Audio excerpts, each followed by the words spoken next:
Welcome back to Good Morning Sri Lanka. We are having an idol to talk to right now, and we're very excited to talk to Dhananjaya, who gave us inspiration and insight to life, what it is all about, and of course, how to be proper leaders and motivation.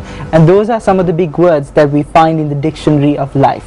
Yeah, that's right. We were just YouTubing, all these weeks before we got you for the second time on the show. Yeah. About seeing something in a person's life when you look into someone, and then you kind of see something that you yourself are not aware that it exists, and it has happened to you as well in your life.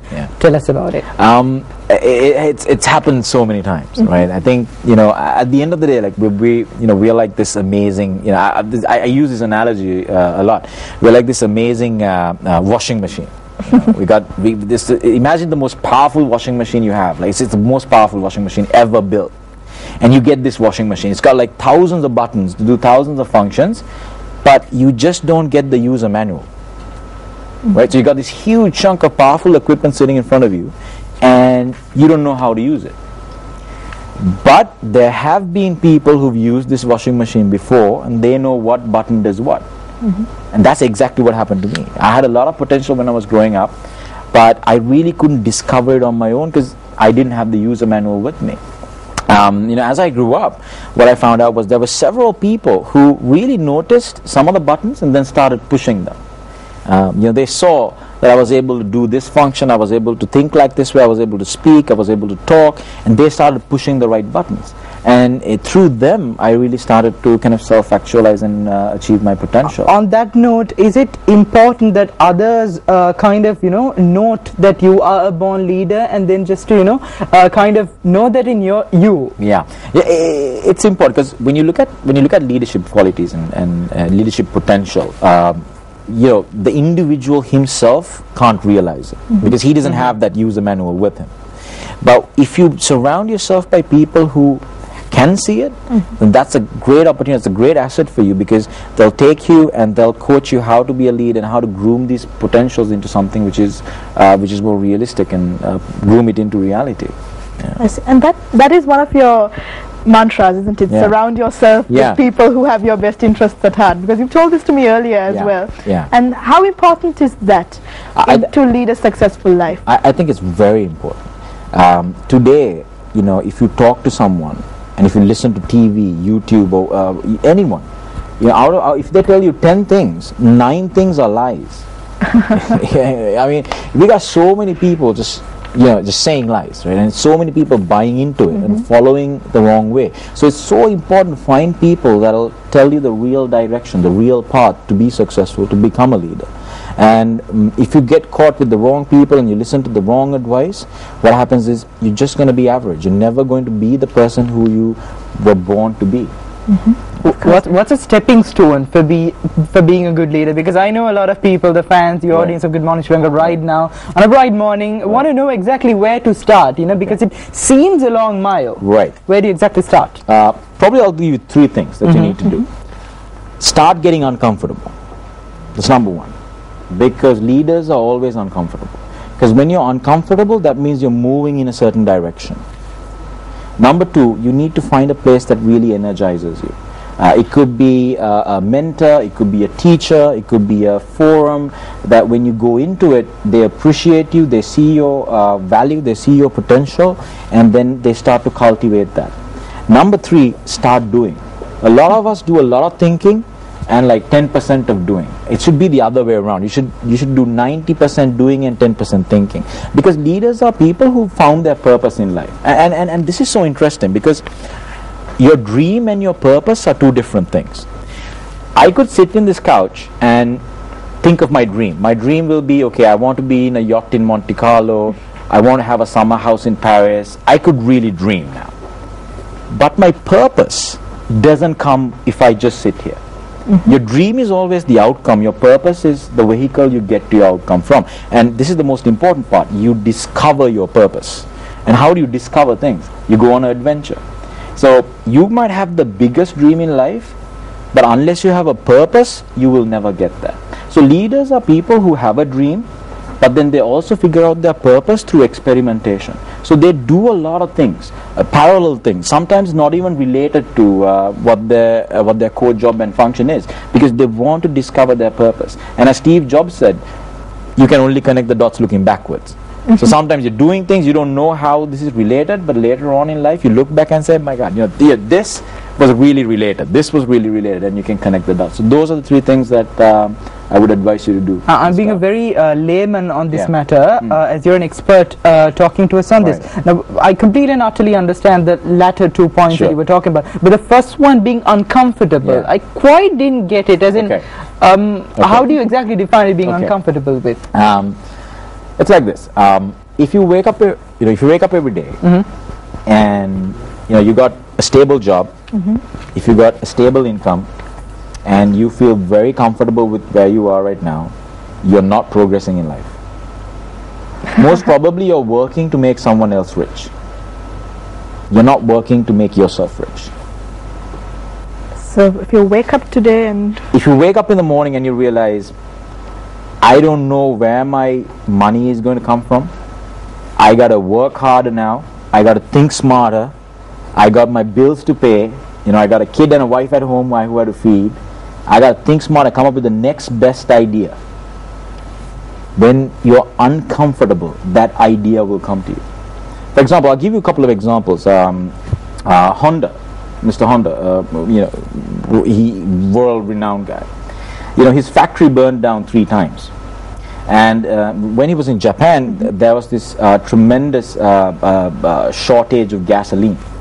So he was very uncomfortable. He was trying to get to his workplace, trying to get to his factory, but he just didn't have enough gasoline. So what did he do? He built this small engine that he fixed to his bike. And then everyone just saw a push bicycle going on its own. And then suddenly everyone wanted one of those. And you ask this question, if Honda was comfortable, he would have never come up with that idea. So some of the greatest ideas in life come to you when you're uncomfortable. When you're comfortable, you got no initiative, you got no motivation to really think about, what do I need to do next? What do I, you're not hungry when you're, it's like when you eat, right? Before you eat, you're hungry. You go to your fridge, you'll make the most innovative sandwich there is. But let's say you go to a buffet and you eat everything. After you eat, you're like, what did I just eat? You're like, you don't want to do anything because you're so comfortable. So that's what I'm saying. A hungry man is always uncomfortable, and when you're uncomfortable, you start thinking, acting, and doing things that you would have never done before. And one of those things inevitably will make you great. So that's your life story as well, in short. How it all began, the origin of this man over here, such a legend. Let me ask you this. Personality is a defining point in leadership, though, isn't it? I mean, charisma, the ability to lead a group of people, is something that is not exactly inborn in most people. That's a good question. And a lot of people want to know, right? How do we become? How do you develop a personality that's charismatic? It's very simple. You got to be happy with what you're doing. Unless you're happy with what you're doing, you're never your full potential.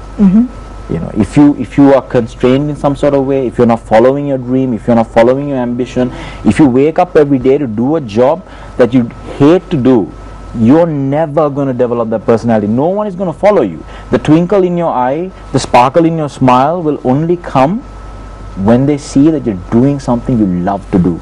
And you're doing it with passion, and that's really what attracts everyone else to you. So a lot of people ask me, okay, how do I develop my personality? I say, stop doing things that kill you. Stop doing things that diminish your creativity, diminish your potential, and really start doing stuff that you love. Because when you do something you love, you're there. You can sparkle. Yeah, you can sparkle. Your character and personality just oozes out of your being. And how important is it to have other interests as well? Some people, they become workaholics. Right. They stick to one path in life. Right. They don't veer off that track. Right. And they can stagnate sometimes. True. Right? True. So I think it's very important to an extent. I think you got to plan out your life.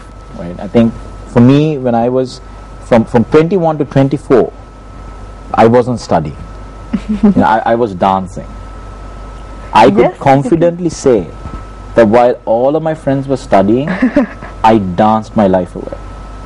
And when I say that every day to myself, I am so happy, because I just like did something that I love. And though it didn't seem related back then, now when I get on stage, I know half the confidence that I have comes because I was able to dance in front of 800 people. I was able to do the tango in front of like 1,000 people. and that's the confidence I bring. And that's why I always say, you do things that are not related to you. And if you love it, do it. And this will definitely come a full circle and help you achieve your life's purpose and dream. And this is exactly what everyone should do, right? They should have a mixed bag of things in their life, spice up your life. And they should constantly be, experimenting, adventuring, because that's the only way you'll find your purpose. Your purpose is not going to come to you by sitting on a desk and thinking about being rich or being the next best leader. You got to do stuff that helps you discover your purpose. Of course. And coming to speaking and communication. Right. Now, for example, if I can bring up Abraham Lincoln, sure, one of the presidents of the United States. Now, he is considered a great leader. Yes. But his communication skills were not exactly at the top of its game. I mean, we've heard that he was a shy man, he was a timid man, but he is considered a great leader. So how important is speaking and communication to being a leader? I think it's very important. It's one of the most important competencies and assets a leader can have.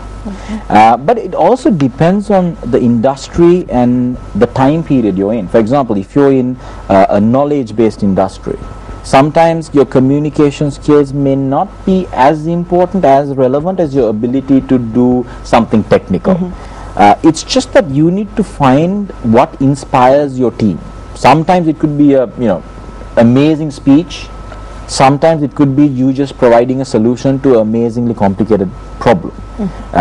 Whatever that inspires your team. So communication is important, but it depends on which industry and which domain you're in. So good speakers equals good leaders is not always the equation, but it helps a lot. Yes, that equation is definitely wrong. Good speakers are never, I wouldn't say never, but you cannot say good speakers are great leaders. There's so much evidence it depends. On the contrary. Yes. For example, I know Steve Jobs wasn't an amazing orator. Bill Gates is not an amazing orator. But it doesn't mean they're unable to inspire in different ways. They inspire people through different ways, with communication, yes, but also from other ways, like their tenacity, their will, the dedication, their commitment, and communication is just one way you can inspire your team. It's important, but it's not the only thing. But it's always the icing on the cake. It's the icing on the cake. So if you are a leader and you have the communication skills to top it up, definitely you'll be at like the top 10% of leaders across the world. Dhananjay, talking about charisma, a lot of people say that he or she is very charismatic. Right. What's the exact definition of it? How do you say it? How do you perceive it? Charisma is a drug. It's one of the most powerful drugs that are there, because it's a drug that will want you to become like the person you're admiring, and that's one of the good drugs to have. I could remember I've met some amazing people with amazing charisma, and I asked myself what made this person charismatic. It's because I sat there, I looked at him and I said, look, one day when I grow up, I want to be like this guy. And that's charisma. And that's the feeling I have when I look at you. Thanks, Manu. Thank you very much. That's true, and I'm sure that many people watching the show also feel this way. How can I portray myself to, show this amount of confidence? It's something more than being likable, I think. It's not so just... It really goes back, it really goes back to what I said before. I am like this because now I'm doing something that I love. I've found my purpose and I'm working towards my dream. So when I concentrate on making myself better, when I know every minute I spend is helping me achieve my dream, it just oozes out of me.